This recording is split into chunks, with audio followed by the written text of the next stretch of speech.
Excel, welcome sa panibago nating Excel trick tutorial.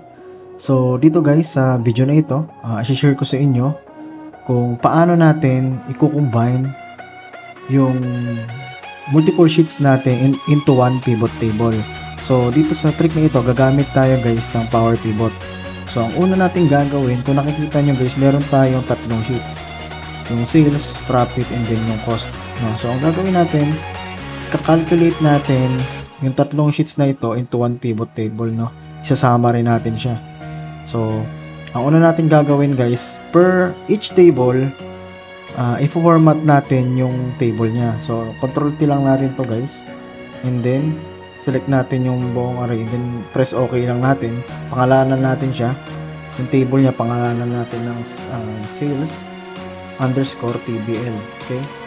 And then, sa pangalawa nating sheet, same thing, control T, and then okay lang natin, pangalanan natin siya ng profit underscore TBL. And then sa pangatlo natin sheet, control T lang ulit, and then pangalanan natin siya ng cost underscore TBL. Okay, so once na format natin yung each table ng bawat sheets, so pupunta naman na tayo dito sa Power Pivot. So ang gagawin natin, isi-select natin yung cell na pinormat natin, and then punta tayo sa Power Pivot, add to data model natin. So once na pinilit natin yan, maglo-loading yan, and then mapupunta na siya dun sa Power Pivot natin. As you can see, nandito na yung sheet niya, no? So after nyan, itong profit naman, same thing, add to data model natin, and then ma-add na siya dyan. And then yung cost natin, same thing din, add to data model.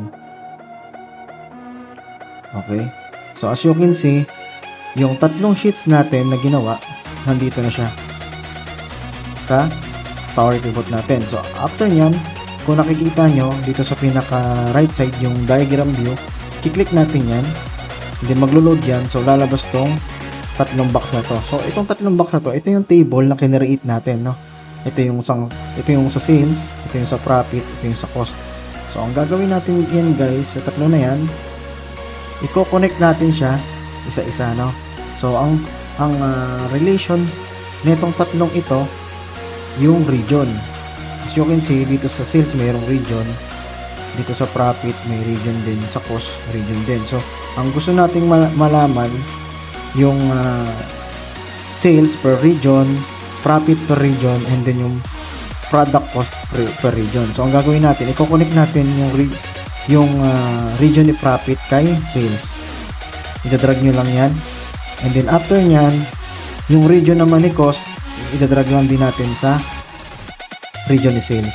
So after nyan, meron na tayong relationship sa bawat table. So ang gagawin natin guys, isi-select natin yung pivot table, and then new worksheet. Okay, so nandito na tayo sa kung nakikita nyo dito sa pinaka left side, nandito yung mga kinreate nating table. Ito yung kay cost, ito yung kay profit, ito yung kay sales. So ang gagawin natin, yung kay sales, i-drag lang natin yung region dito sa rows. Okay, so nandito na siya sa rows, no? Palitan lang natin yan, lagay natin region. Okay, region. So after nyan, yung revenue ilalagay natin sa values. So ito yung kita, no? Ito yung sales natin. So palitan lang natin yan ng sales. Okay? And then after nyan, punta tayo dito kay profit. Yung profit value niya ilalagay natin sa values din. Okay? And then lagay lang natin dito profit value.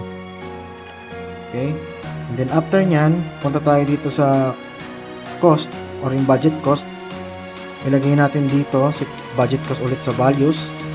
So kasi nandito na si budget cost. Ilagay natin dito cost. Okay, so pwede na palitan lang natin yan ng currency. Palitan na natin ng currency. Let's say peso. So kasi na-combine natin yung tatlong sheets into one pivot table. So for example, mag-update. Let's say mag-update tayo. Let's say kay Western gawin natin siyang 200 or 250,000. Kay South gawin natin 1 million. 10 million. Ngayon, mag-update tayo, i-update lang natin yan dito, no? Sa sales natin. So, punta tayo sa pivot table, analyze, and then refresh nyo lang. As you can see, na-update na siya automatically, no? Lahat, profit value, then yung cost, and then yung sales natin. Automatically siyang na-update yung tatlong table natin kasi meron na siyang relationship sa bawat isa. So I hope nakatulong ang video na ito sa mga susunod pa nating Excel trick tutorial. So bye-bye guys. Peace. If you want this video, please like, share, and follow. Thank you guys.